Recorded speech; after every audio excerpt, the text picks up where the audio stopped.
Assalamualaikum warahmatullahi wabarakatuh.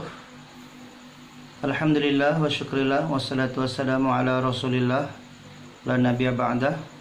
Puji syukur kita panjatkan kehadirat Allah Subhanahu wa taala, yang mana hari ini kita masih diberikan Allah Subhanahu wa taala dari sekian banyak kejadian. Allah masih memberikan kita nikmat kesehatan. Insyaallah mudah-mudahan Allah hindarkan kita dari bala penyakit sehingga kita bisa bertemu Ramadan yang akan datang insyaallah. Selawat beriring salam kepada junjungan kita Nabi besar Muhammad sallallahu alaihi wasallam. Semoga kita digolongkan ke dalam umatnya dan kita mendapat syafaatnya di yaumil mahsyar. Amin ya rabbal alamin. Yang saya hormati anak-anak ustadz yang mudah-mudahan menjadi hamba Allah, yang mudah-mudahan Allah Subhanahu wa taala membimbing kalian ke jalan yang benar, mulai dari saat ini, mulai dari kemarin sampai masa yang akan datang. Pada kesempatan kali ini Ustadz akan membawakan materi untuk pesantren kilat, itu adalah fikih puasa. Yaitu kita akan membahas beberapa permasalahan-permasalahan atau beberapa hukum-hukum yang ada di dalam puasa khususnya. Nah, ada beberapa hal, tapi yang harus saya katakan bahwasanya hakikatnya ini memerlukan diskusi yang panjang.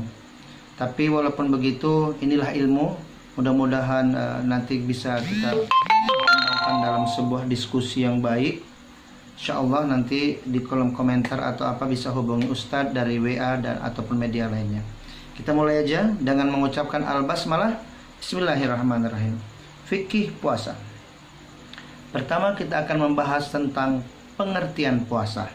Nah, dalam bahasa Arab disebutkan as-siyam atau as-saum. Secara bahasa as-siyam adalah imsak, yaitu menahan diri.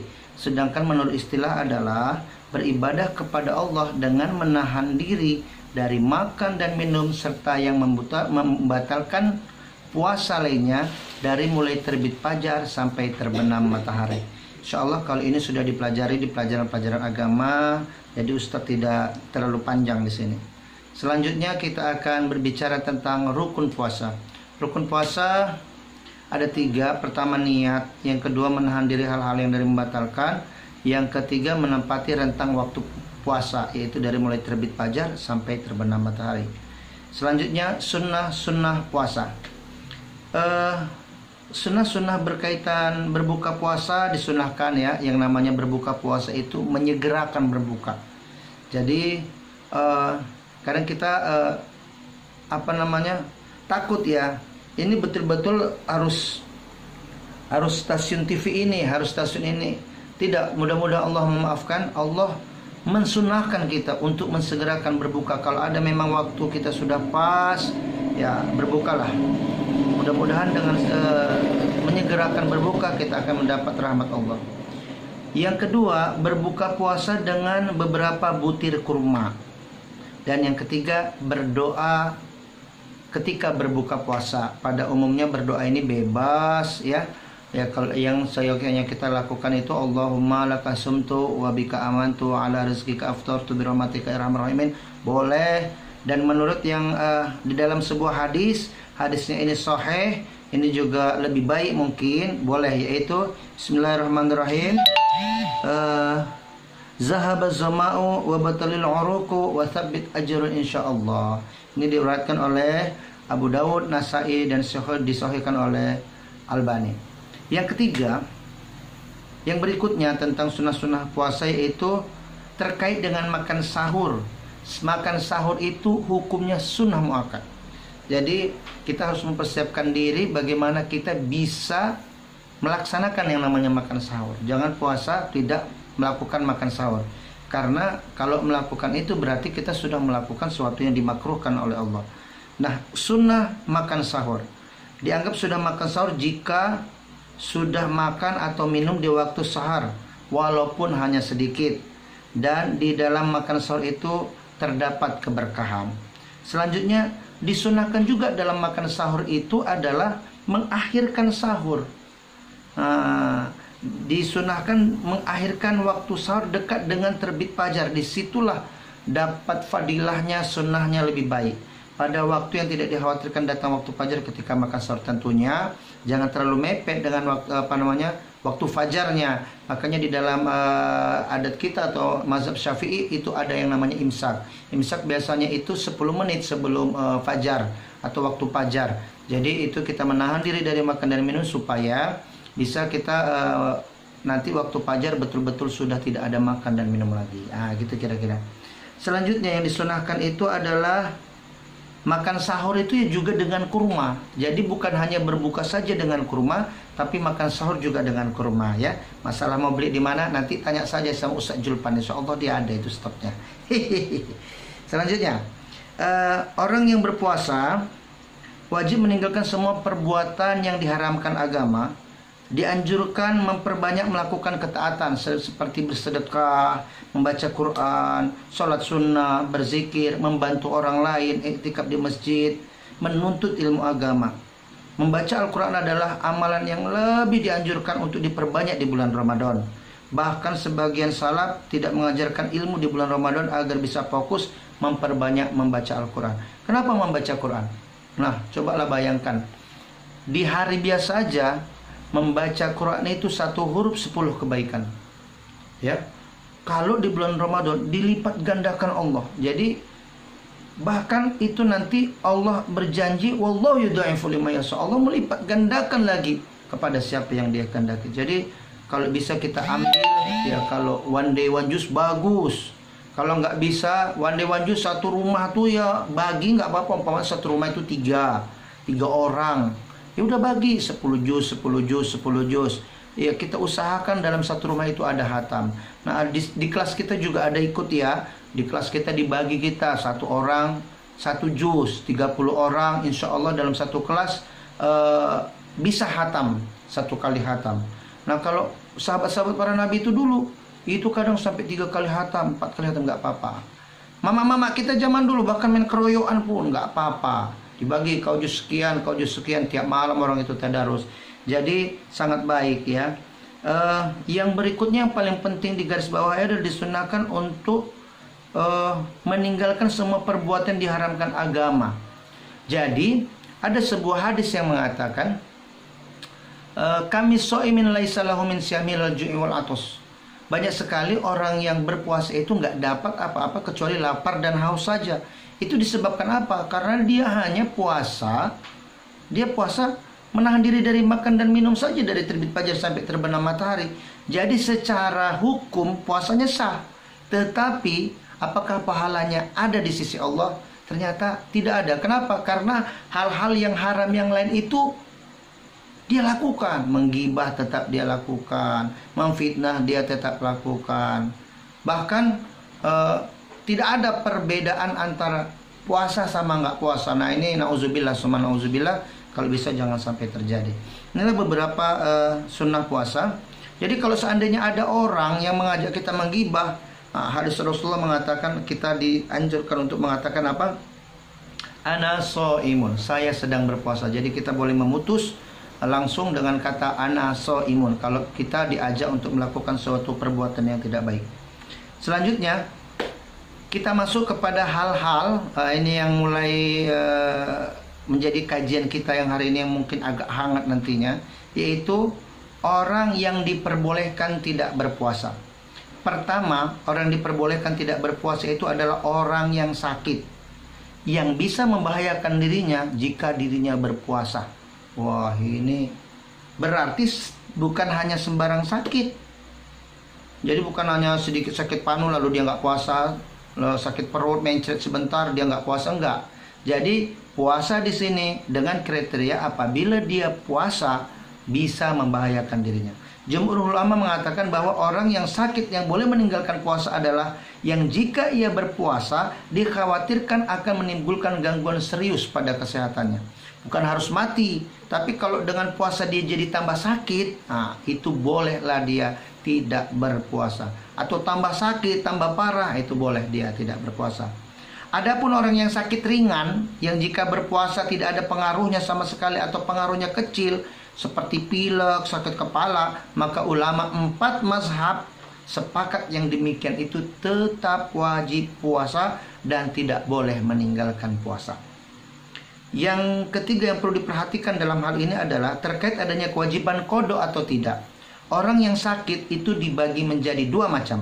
Pertama, orang yang sakitnya diperkirakan bisa sembuh, maka dia, dan kalau sembuh itu dia mampu melakukan puasa balik, maka orang yang sakit tadi ijma mengatakan orang yang wajib mengganti puasa sebanyak yang dia tinggalkan di waktu dia sakit.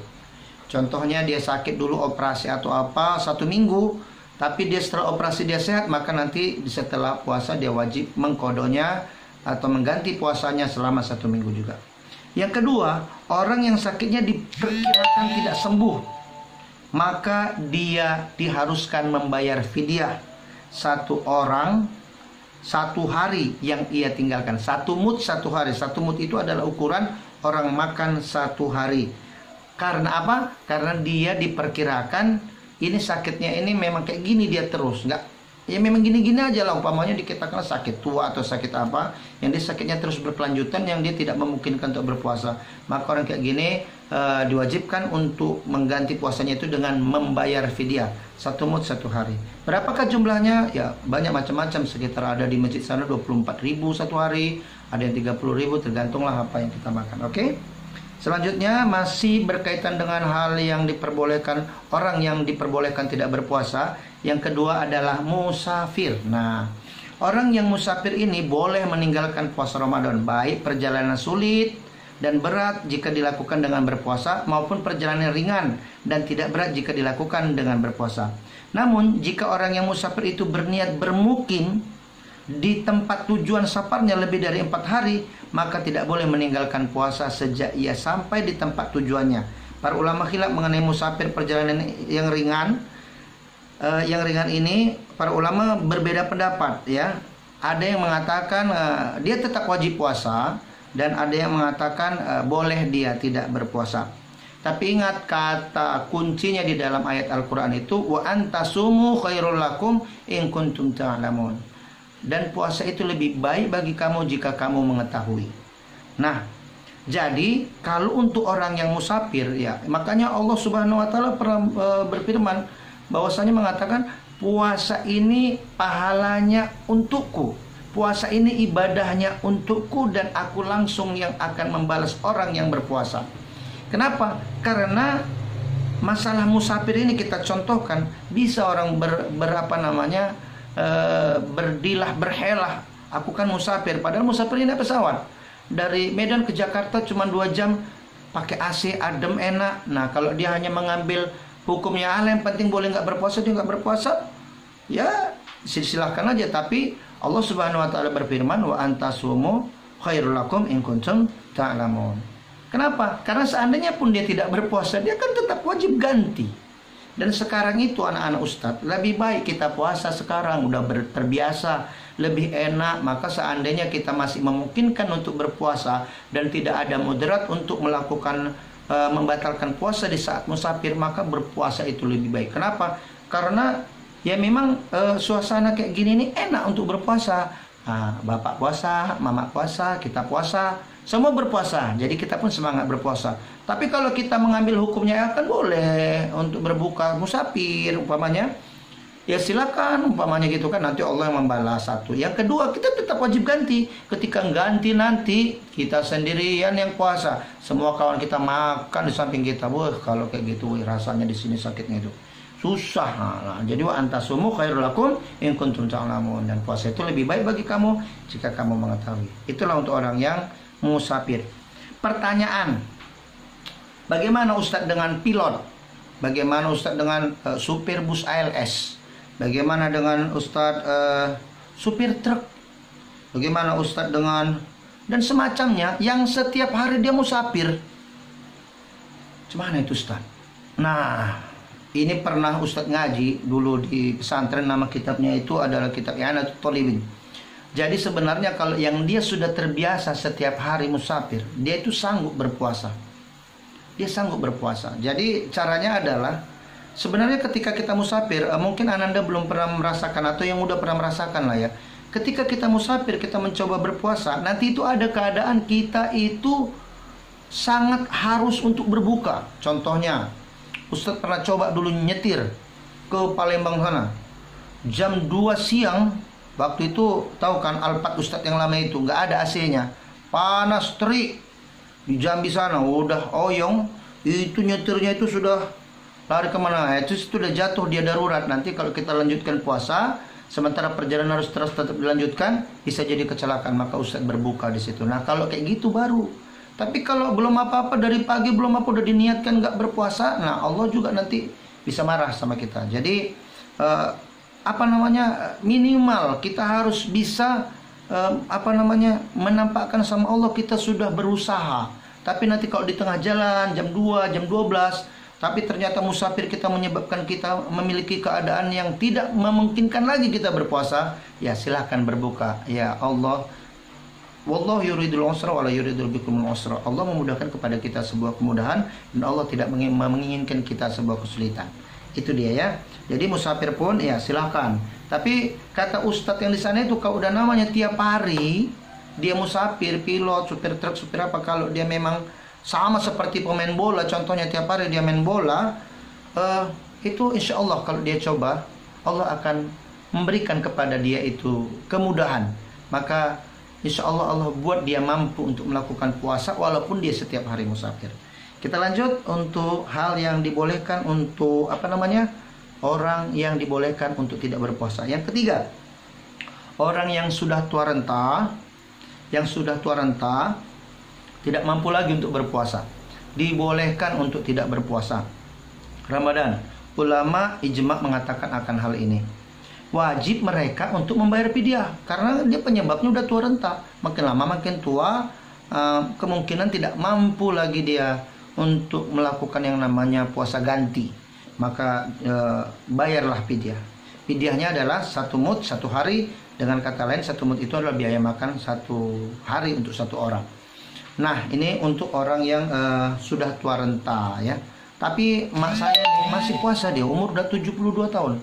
Makanya sebenarnya saya juga bilang semalam waktu saya bawa dia jalan-jalan, nggak tahan, buka. Nah, Allah suka yang kayak gitu. Dicoba dulu, kalau nggak tahan baru buka. Tapi kalau belum apa-apa ya dicoba aja lah gitu ya. Walaupun dengan ya sama keadaan tua, musafir tadi sama. Allah akan menilai usaha kita itu dulu ya.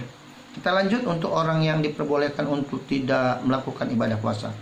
Wanita hamil dan menyusui. Wanita hamil atau sedang menyusui boleh meninggalkan puasa Ramadan, baik karena dia khawatir terhadap kesehatan dirinya maupun khawatir terhadap kesehatan bayinya. Ulama berbeda pendapat mengenai apakah kewajiban wanita hamil dan menyusui ini ketika meninggalkan puasa. Pertama, sebagian ulama berpendapat bahwa mereka cukup membayar fidyah aja tanpa mengqadha. Ini dikuatkan oleh Syekh Albani. Sebagian ulama lain berpendapat bahwa mereka cukup mengqadha saja tanpa fidyah. Ini dikuatkan oleh Syekh Ibnu Baz, Syekh Ibnu Usamin, Syekh Al-Fauzan, Lajnah Daimah, juga pendapat Hanafiyah dan Malikiyah. Sebagian ulama mazhab juga berpendapat bagi mereka qadha dan fidyah jika meninggalkan puasa karena khawatir akan kesehatan bayi ini, yang biasa mazhab Syafi'i mengatakan bahwasanya apabila dia hanya memikirkan dirinya saja, tidak memikirkan bayinya, dia memang betul-betul nggak tahan katanya gitu ya, bukan karena bayinya, karena haus nggak tahan. Maka karena mazhab Syafi'i itu dikatakan bahwasanya dia hanya mengqadha saja. Tapi kalau dia berpikir 2 nyawa, dia nggak tahan dan dia khawatir terhadap bayinya, mazhab Syafi'i mengatakan bahwasanya dia selain dia mengqadha, dia wajib membayar fidyah. Yang lebih rajih insyaallah adalah pendapat kedua, bagi mereka wajib qadha saja tanpa membayar fidyah. Ya itu silakan diapakan, ini yang rajih ya. Selanjutnya, orang yang memiliki sebab-sebab yang membolehkan tidak berpuasa, antaranya ini boleh juga meninggalkan puasa. Orang yang pekerjaannya berat, orang yang demikian tetap wajib meniatkan diri berpuasa seperti tadi. Contohnya kerjaannya itu ngelap kaca di lantai 30 dari luar, terik. Cobalah bayangkan kalau dia tetap berpuasa, lupa dia pegangan jatuh, jadi darurat. Kalau ini gini, orang yang kerjaannya terasa berat, kuli bangunan dan sebagainya, boleh dia meninggalkan puasa, tapi dia niatkan untuk menggantinya di waktu yang lain. Selanjutnya, tapi tetap dia usahakan dulu gitu. diusahakan sama seperti tadi, diusahakan dulu puasa, dia niatkan dia puasa, dia sahur dulu sampai jam berapa dia tahan. Kalau dia udah nggak tahan lagi, udah mulai kunang-kunang mata, baru silakan berbuka.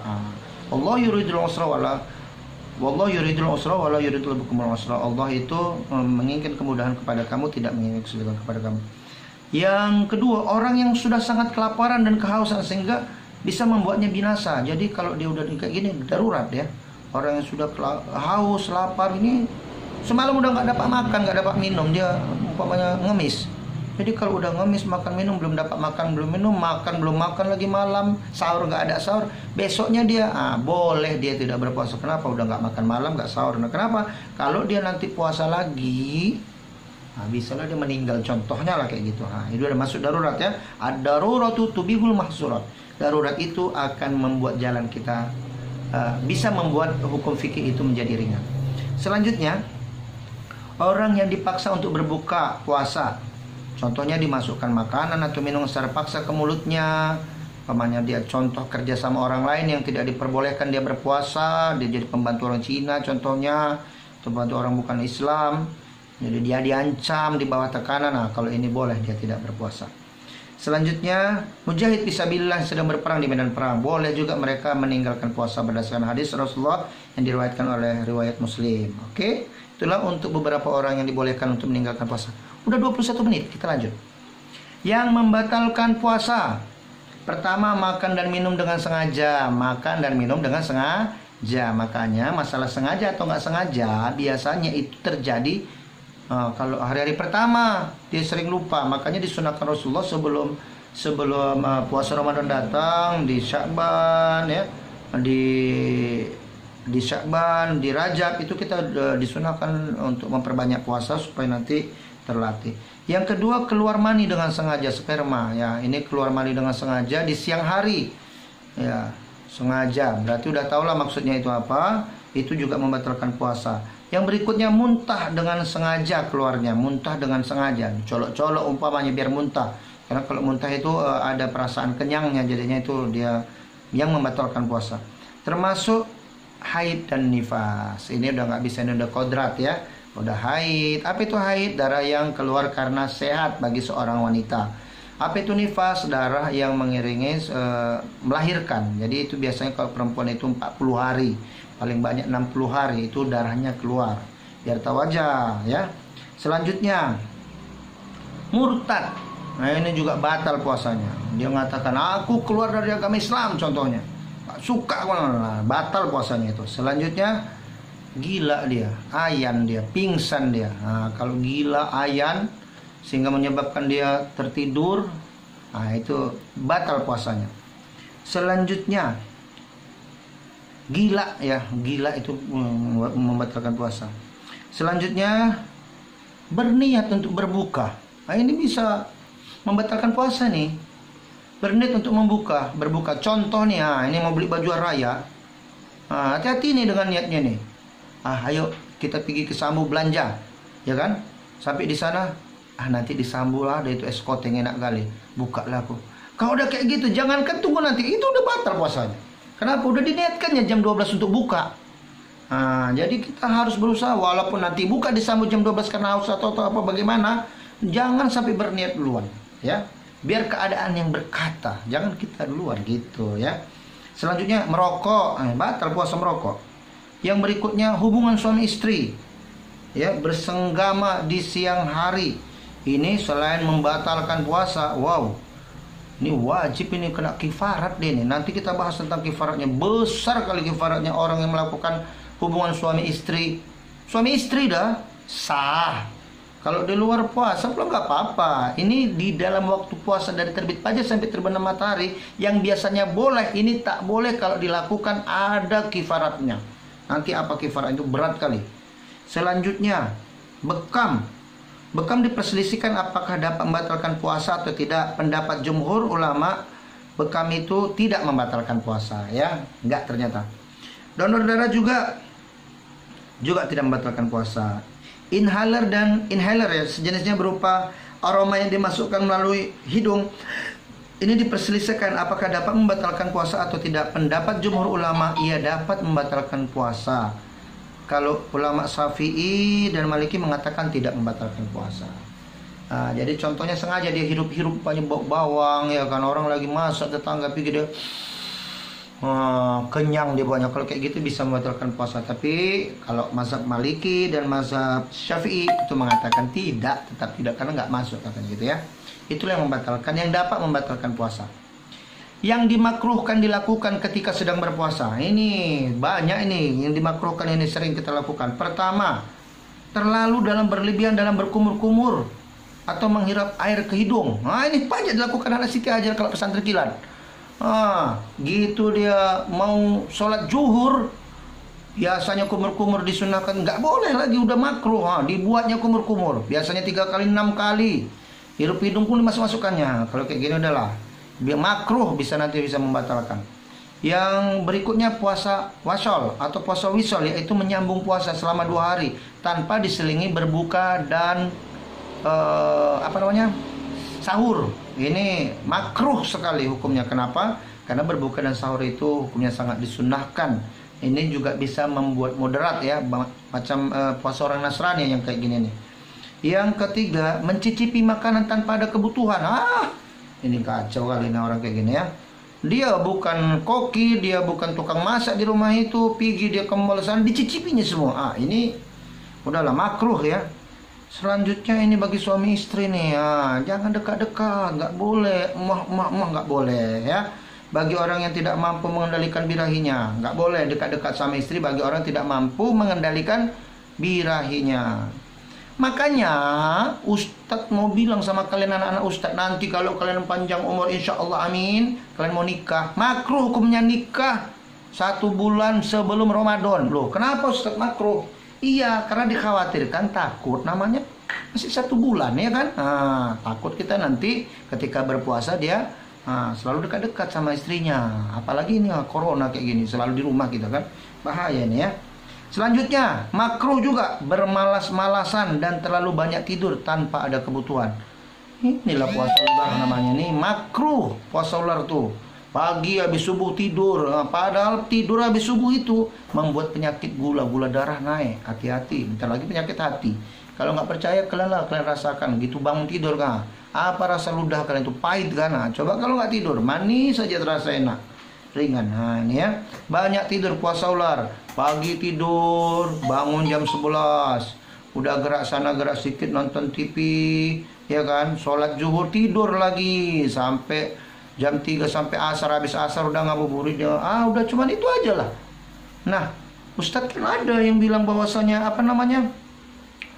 tidurnya orang berpuasa itu adalah ibadah. Doif itu, doif. Hadisnya itu doif ya. Selanjutnya, berlebihan dalam menghabiskan waktu dalam perkara yang mubah dan tidak bermanfaat. Ya ini dia. Ini makruh hukumnya. Seharusnya yang sunnah itu banyak membaca Quran, banyak menuntut ilmu, banyak membaca buku. Ini yang sunnah, menuntut ilmu. Tapi kalau hal-hal yang mubah, boleh-boleh aja, tidak ada imbalan pahalanya di situ. Ini makruh dilakukan. Habis waktu dibuatnya. Contohnya apa makruh? Main catur. Habis 3 jam waktu itu main catur. Main catur apa hukumnya? Boleh, tapi jangan sampai melalaikan sholat. Tapi kalau habis waktu itu antara satu sholat dengan sholat yang lain untuk main catur, habis waktu itu jadi makruh. Kenapa makruh? Karena seharusnya kita baca Quran atau hal-hal yang lain. Kesalahpahaman ini yang sering terjadi, kesalahpahaman dalam ibadah puasa. Pertama, niat puasa itu tidak perlu dilafalkan ya, tapi wajib niat setiap hari ya. Jadi kalau sudah sahur langsung kita berniat untuk besok boleh ya. Al-niat itu adalah qasdu syai' muqtarinan bil fi'li, menyengajakan sesuatu disertai dengan perbuatan. Yang penting kita sudah menyengaja besok akan sholat, silakan berniat. Oke. Tidak harus ya. Kenapa? Karena Rasulullah pernah juga tak berniat puasa sah. Contohnya gini, malam dia ketiduran gitu kan, nggak sempet dia waktu sahur itu niat, lalu dia berniat di waktu itu, boleh, sah. Selanjutnya, berpuasa namun tidak melaksanakan sholat fardu. Ini kesalahan fatal ini. Sholat fardu ini kan macam sebuah bangunan ini, yang namanya puasa. Sholat itu tiangnya, puasa itu dindingnya, ibarat kata kayak gitulah. Kalau nggak ada kita nggak melakukan sholat, macam mana dinding rumah itu bisa berdiri kalau tidak ada tiangnya? Itulah kiasannya ya. Jadi apakah puasanya sah? Sah. Tapi nilai pahala di sisi Allah, ini ada hadis yang mengatakan bahwasanya orang yang tidak melakukan sholat fardu itu memang kafir. Kafirnya kata memang hadisnya sahih itu. Sahih. Apa itu bunyi hadisnya itu ya? Ma farraqa bainal Islam wa kafir illa shalah. Man taraka shalah muta'ammidan faqad kafirun jiharun. Siapa yang meninggalkan sholat dengan sengaja maka sesungguhnya dia telah kafir yang nyata. Hadisnya sahih. Tapi masalah kafirnya ini menurut mazhab yang kita berpendapat jumhur ulama mengatakan tidak sampai keluar dari agama Islam, tapi dosanya sangat besar di sisi Allah ya. Jadi jangan sampai kita melalaikan sholat di dalam puasa ini. Fawailul lil musallin. Neraka wail udah disiapkan untuk orang-orang yang sholat, yaitu allazina hum an sholatihim sahun, orang yang lalai dalam sholatnya. Berikutnya berbohong tidak membatalkan puasa, namun bisa jadi membatalkan atau mengurangi pahala puasa. Selanjutnya, sebagian orang menahan diri melakukan perbuatan maksiat hingga datang waktu berbuka puasa. Ini yang harus kita hindari. Dia puasa ini bagus sih, sebenarnya bagus. Dia tidak melakukan perbuatan maksiat dari terbit fajar sampai terbenam matahari karena puasa. Tapi salah kaprahnya setelah dia melakukan ibadah puasa, setelah berbuka, pergi dia mencuri. Karena nggak puasa katanya. Nah ini salah kaprah. Padahal puasa itu adalah media pendidikan supaya di selain waktu berpuasa dia mampu menjadi insan yang takwa tadi. Jadi jangan sampai kayak gitu ya anak-anak Ustaz. Selanjutnya mengenai tadi hadis tidurnya orang berpuasa ibadah, itu hadisnya dhaif. Jadi maksud yang tidur orang, pertama hadisnya itu dhaif. Yang kedua, seandainya kita lihat pun kebenaran dalam hadis tersebut, seandainya kita lihat itu sanadnya yang dhaif ya, matannya, isinya, yang dimaksud seandainya pun tidurnya orang ibadah, orang yang puasa itu ibadah adalah contohnya kalau dia yang malamnya itu qiyamul lail, terlalu banyak ibadah sampai dia tertidur di siang harinya, itu pun hanya untuk mengistirahatkan badannya, itu yang dapat ibadah, bukan kebanyakan tidur. Ini kita salah menafsirkan, banyak tidur pula dibuatnya ya kan. Selanjutnya qada, fidyah dan kifarat. Hukum qada adalah wajib, puasa qada adalah puasa wajib. Waktunya boleh lanjut secara terus menerus, juga boleh dicicil-cicil, bahkan boleh disandingkan dengan puasa sunat, tapi tidak boleh disandingkan dengan puasa wajib. Contoh maksudnya itu apa? Kalau disandingkan dengan puasa sunat, contohnya puasa Syawal, boleh digabungkan dengan puasa qada. Ya, umpamanya ini dia tinggal 7 hari, puasa Syawal 6 hari, maka tinggal 1 lagi, boleh. Tapi nggak boleh menggabungkan puasa ganti Ramadan dengan puasa nazar. Kenapa? Puasa nazar itu wajib, puasa qada itu wajib. Jadi wajib sama wajib nggak boleh digabungkan. Selanjutnya, ini yang sering juga salah kaprah. Orang yang sudah berniat mengqada itu adalah melakukan puasa wajib. Maksudnya dia nggak boleh main-main untuk membatalkan puasa itu. Jadi dia harus sama kuatnya tekadnya melakukan ibadah puasa itu seperti dia kuatnya tekadnya melakukan ibadah puasa Ramadan. Jangan pula nanti dia mengganti puasa qada itu, dia puasanya qada waktu sekolah, dilihatnya orang makan klepon, enak kali klepon, langsung dibatalkannya. Ini ya, kalau ini bisa perbuatan yang tidak baik, karena dia berarti menganggap puasa itu bukan wajib berarti.